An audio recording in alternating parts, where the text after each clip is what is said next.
What's up guys, and welcome. This right here is the base robot build for the MINDSTORMS EV3. This one has all the sensors attached: the ultrasonic sensor, the color sensor, the touch sensor, and the gyroscopic sensor.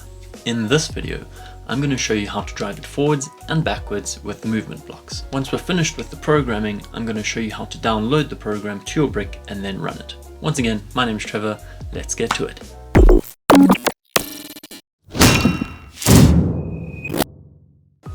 We are going to jump straight into the programming. For the basic movements, we're going to be looking at the green blocks over here. Our base robot uses the two servo motors to drive. The first green block is the medium motor, so we're going to ignore that. The second one is the large motor, but this one only controls one at a time. We want to control both at the same time.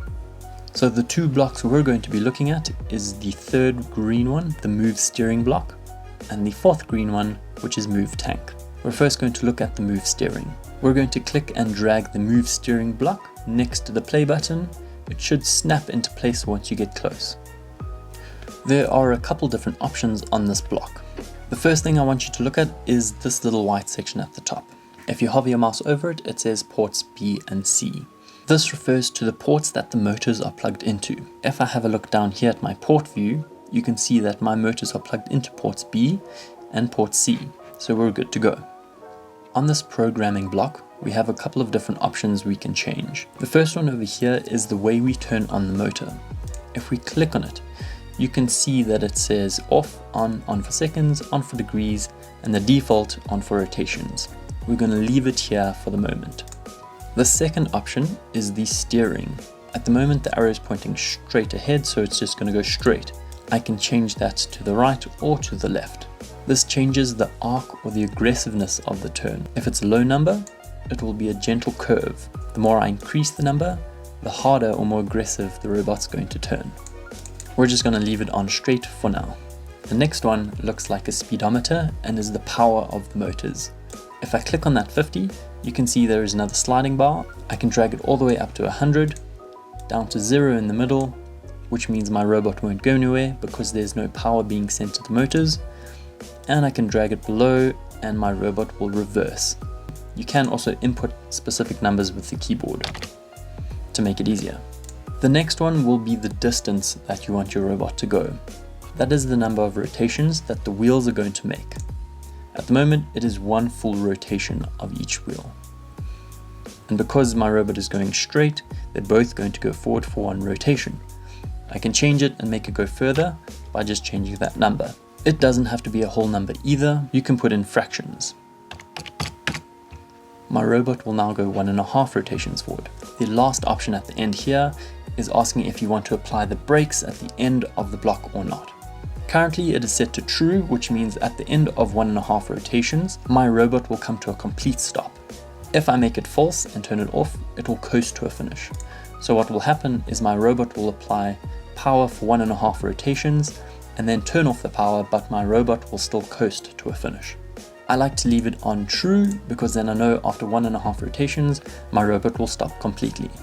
So what this block is saying now is it will go straight at a power of 25% for 1.5 rotations, and at the end of 1.5 rotations, it will apply the brakes, and because we have no other blocks at the end of this, my program will end. Make sure that your robot is plugged into the laptop so we can download and run our program.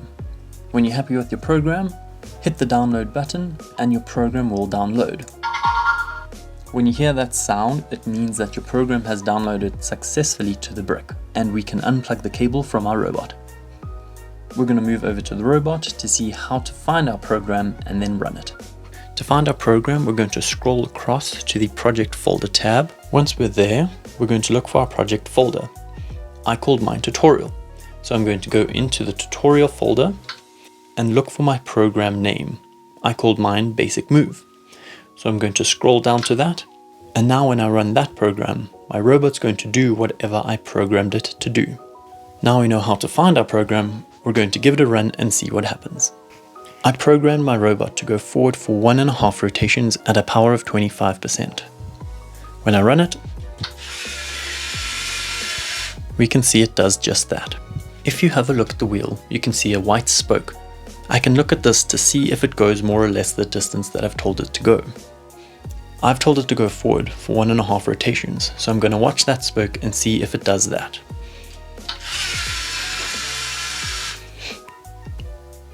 We can see quite clearly that it has gone 1.5 rotations forward. Go ahead and play around with the speed and the distance. I'm just quickly going to show you the other ways in which we can turn our motors on for. We currently have our motors on for rotations. We can change it on for seconds. What this does is it changes the distance option.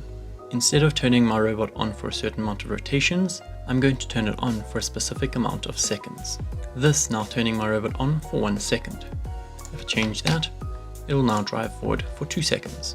I can change it again to the degrees, and you can see here that my distance has now changed from seconds to degrees. 360 degrees of a wheel equals 1 rotation. Play around with these different options until you're comfortable. The other movement block we can use for basic movement is the move tank, the 4th green block. Click and drag that in, and we can see there are slight changes. The very first option over here, you can see that we can change it to seconds, degrees, and rotations as before. The one thing you won't find is the direction. That's because I can control each motor's power individually.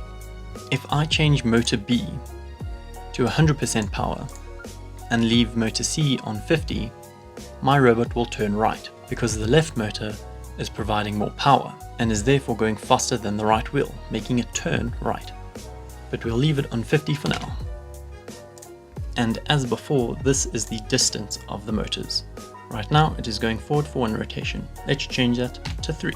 And I'm actually going to get my robot to reverse. So what I want to do is change this to -50 on both of my motors. I've plugged in my robot. I'm going to download this program to my robot and see what happens when I run it.